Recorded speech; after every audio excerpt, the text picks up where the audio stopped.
Alors maintenant qu'on sait ce que c'est qu'un commentaire, on va voir ce que c'est qu'une variable, puisqu'on a dit que c'était le premier bloc fondamental d'un programme. Alors une variable, c'est tout simplement, ça permet de stocker des données dans la mémoire de l'ordinateur. Et oui, un ordinateur, ça a une mémoire comme nous. Et pour stocker les données, les nombres, le texte, n'importe quoi, on doit le stocker dans des variables. Donc une variable, en fait, on peut la représenter, c'est une boîte, si tu préfères, une boîte qui possède une étiquette. Alors l'étiquette, c'est ce qu'on va appeler le nom de la variable, et le contenu de la boîte, c'est ce qu'on va appeler la valeur de la variable.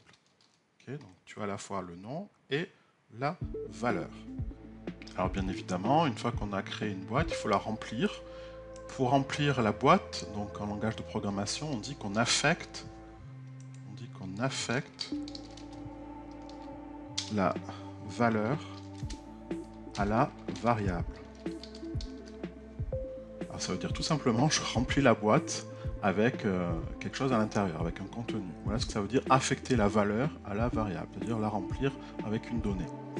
Alors voilà comment on procède. Donc là, par exemple, j'ai une boîte. Cette boîte, je l'ai appelée, son étiquette, c'est X. Et qu'est-ce que je vais mettre dedans? Je vais mettre une donnée ou une valeur qui est 35. Donc en français, je dirais que je range la valeur 35 dans la boîte qui s'appelle X. Et en programmation, on dit de façon plus sophistiquée, j'affecte la valeur 35 à la variable X. Donc ça, c'est un peu plus sophistiqué. Et ça veut dire exactement la même chose que je range la valeur 35 dans la boîte X. Alors, le langage naturel, c'est le langage un peu symbolique, on écrirait ça comme ça. On met 35, une flèche qui va dans X. Autrement dit, je mets 35 dans la boîte X. Voilà le langage naturel, le langage symbolique. Maintenant, voyons comment on fait dans le langage bloc ou dans le langage Python. Alors, dans le langage bloc, je reviens sur VitaScience.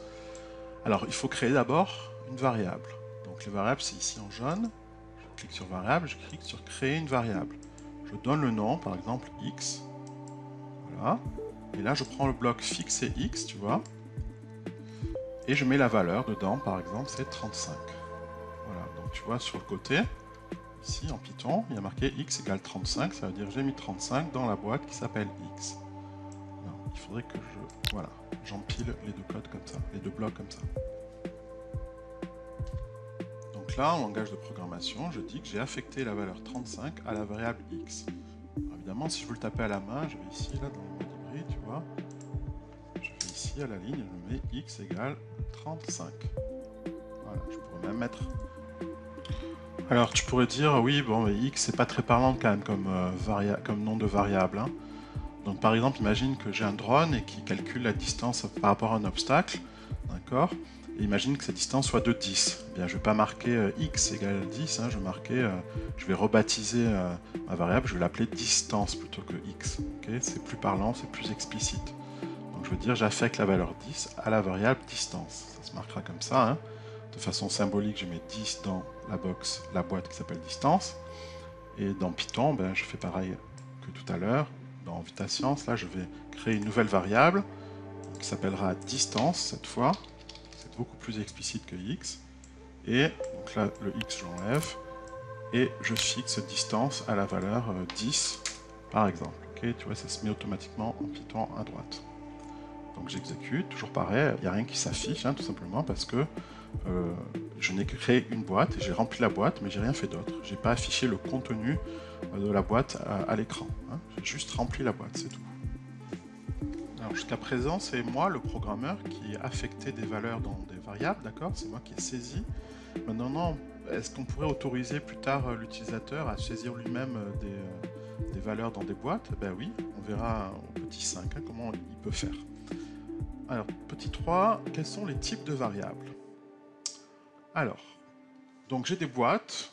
Par exemple, j'ai une boîte que j'ai appelée prénom, d'accord, et dans lequel j'ai mis du texte. Tu vois, il y a des guillemets. Les guillemets, ça veut dire qu'on va saisir du texte, des phrases ou des mots, peu importe. Okay, et là, j'ai mis Julien. Donc, ce type de variable, c'est ce qu'on appelle du texte. On appelle ça une chaîne de caractères. Chaîne de caractères. Le caractère étant les lettres. Ça peut être également des chiffres. Ok, ok, mais du coup, si je mets des chiffres avec des parenthèses comme ça, c'est plus considéré comme un chiffre, c'est considéré comme un caractère, un symbole juste, hein, comme un dessin si tu préfères. Maintenant, dans une autre boîte que j'ai appelée H, j'ai mis 35. Et là, c'est un entier que j'ai saisi. Donc le type de la variable, ben, c'est plus du texte, c'est un entier. Tu vois, là, je ne mets pas de parenthèse, donc c'est un nombre, un entier. Je peux créer une boîte qui s'appelle poids, dans laquelle je mets 75,2, donc c'est un nombre virgule, on appelle ça un décimal. Okay, donc c'est un autre type de variable, hein, c'est pas un entier, hein, 75,2, c'est un nombre à virgule, on appelle ça un décimal. En anglais, on appelle ça float, hein, on verra plus tard, et entier, ça se dit int en anglais. Okay. Je mets les mots anglais puisque tu sais que les langages de programmation sont en anglais. Alors là, j'ai créé une autre variable, une autre boîte qui s'appelle homme, et dans laquelle j'ai mis quelque chose de particulier à l'intérieur. J'ai mis true. True, ça veut dire vrai en anglais. Alors, tu vois, j'ai pas mis de guillemets, donc c'est pas du texte. Ce n'est pas non plus un nombre entier, ce n'est pas non plus un nombre décimal. C'est un autre type de donnée. C'est une donnée, on appelle ça une donnée logique, d'accord ? Elle est soit vraie, soit fausse. Et on verra que c'est très important en programmation de savoir si quelque chose est vrai ou pas. Tu l'as vu tout à l'heure dans le jeu du serpent. Dans le jeu du serpent, ben, soit on tourne à gauche, soit on tourne à droite, soit on allait en haut, d'accord ? Donc ça peut pas être tout vrai en même temps. C'est soit l'un qui est vrai, soit l'autre qui est faux. D'accord ? Donc ce type de données logiques, ou de vérité, on peut appeler ça, est très important. Donc on appelle ça un type de variable, on appelle ça une donnée ou une variable logique. Type de variable logique. Okay ? Soit vrai, soit faux. Donc si c'est pas true, en anglais c'est false. Donc voilà les 4 types de variables qui sont déjà implémentés dans Python. Hein. On peut rentrer du texte, des nombres entiers, des nombres à virgule, ou alors des valeurs logiques, qui soient vraies ou fausses. Et on pourra les manipuler. Alors s'il n'y avait que ces 4 types de variables que l'on pourrait créer, on serait quand même assez limité. En réalité, la puissance du langage Python, c'est qu'on peut créer nous-mêmes notre type de variable. Imagine que tu voudrais créer un type de variable de style voiture. Ben, tu peux le faire, on verra plus tard comment on fait, hein, dans le chapitre ultérieur. Donc on pourra créer un type de voiture qui sera par exemple un modèle Ferrari. Donc on créera une vraie Ferrari avec les caractéristiques d'une Ferrari, c'est-à-dire sa vitesse, sa couleur, les jantes, le moteur, etc., etc., et le comportement d'une Ferrari. D'accord ? Et on pourra créer donc une variable qu'on appellera Ferrari qui contient un vrai type de voiture qui sera une Ferrari. On pourra créer donc, puisqu'on a créé un type de variable voiture, on pourra créer une autre voiture, par exemple une Peugeot 3008, qui contiendra vraiment une Peugeot 3008 virtuelle. Donc tu vois, c'est pas limité juste à des nombres et à du texte et à de la vérité, vrai ou faux. On peut en fait créer des objets nous-mêmes, des types d'objets nous-mêmes.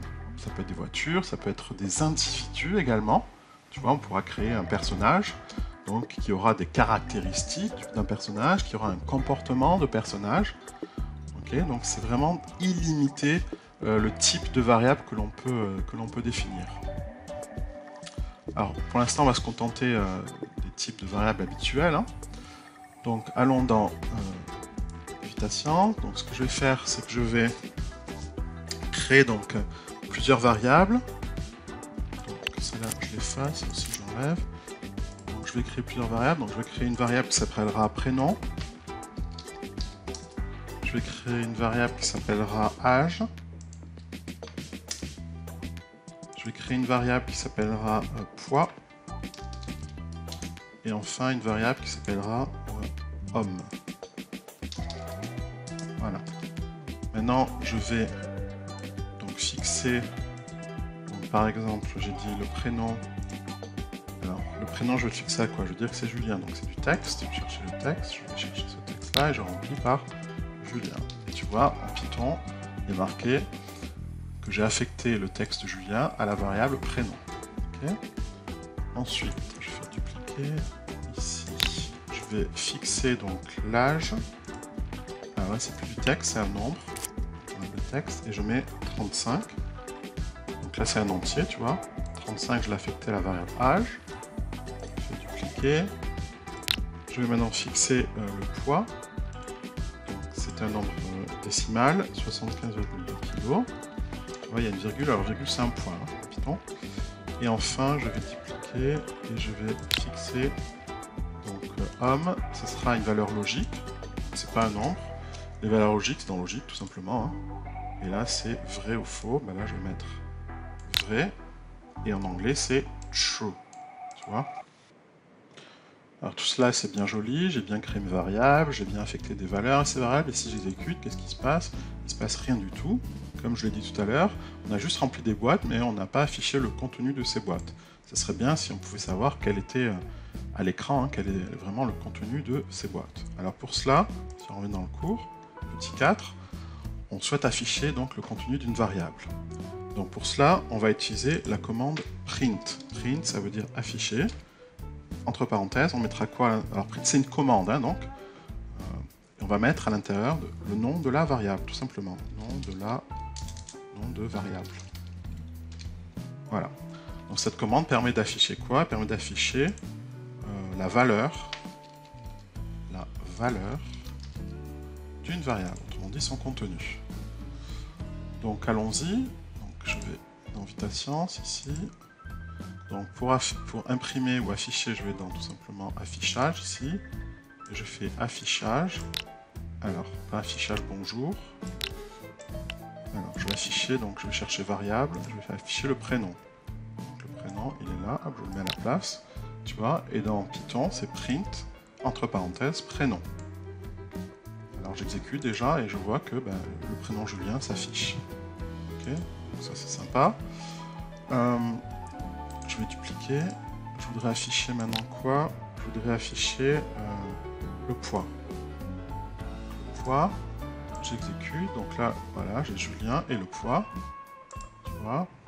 Et enfin, je voudrais afficher quoi? Je voudrais afficher si je suis un homme ou pas. Donc, afficher homme. Voilà, exécuter. Et il m'a fait true. C'est le contenu de homme. Hein. Okay. Alors ça c'est pas mal, sauf que tu vois, j'aimerais rajouter du texte là. Hein. J'aimerais dire je suis un tel, j'ai tel âge, etc., etc. Donc là c'est pas très pratique en fait dans Vita Science. On va plutôt aller dans ici le mode hybride. Alors je vais copier tout ceci là et je vais le mettre dans le mode ici là. Voilà, je fais CTRL V, hein, CTRL-C, CTRL-V pour copier et coller. Et là je vais rajouter du texte. Donc pour remettre du texte, il faut mettre des guillemets. Je vais marquer je suis, virgule, le prénom, virgule, j'ai l'âge, donc je vais marquer j'ai un certain âge. Alors tu vois là il y a un problème parce que j'ai c'est J apostrophe. Donc il ne sait plus s'il doit afficher juste la lettre J, ensuite il sait pas ce que c'est ça. Donc là il faut mettre double guillemets. Hein. Quand il y a des apostrophes dans du texte, il vaut mieux mettre des doubles guillemets. D'accord? Sinon il ne sait plus les guillemets là. Ça il considère que c'est un guillemet ça, alors qu'en fait c'est juste une apostrophe. Hein. Fais attention à ça, mais souvent les doubles guillemets, plutôt que les simples guillemets. C'est un problème. Donc G, et là je vais mettre l'âge. L'âge, virgule, et an. Voilà. J'exécute. Donc il y a marqué normalement je suis, prénom Julien, j'ai, l'âge c'est 35 ans. Donc voilà, exécutons. Donc je suis Julien, j'ai 35 ans. Tu vois, ça marche. Je peux faire la même chose pour le poids. Je peux marquer je pèse. Alors moi je mets double guillemets. C'est plus sûr en fait les double guillemets. Je pèse, virgule, poids, et il faut que j'affiche kilo à la suite. Kilogramme. J'ai remis les simples guillemets, c'est pas grave. Et là, je vais marquer la question suis-je un homme?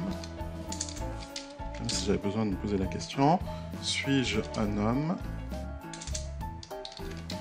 Hop, fermez les guillemets. Et la réponse ce sera homme. Donc exécuter. Je suis Julien, j'ai 35 ans, je pèse 75,2 kg. Suis-je un homme? Ouais, la réponse est true. Ok, c'est vrai. Okay, donc voilà comment afficher hein, grâce à la commande print.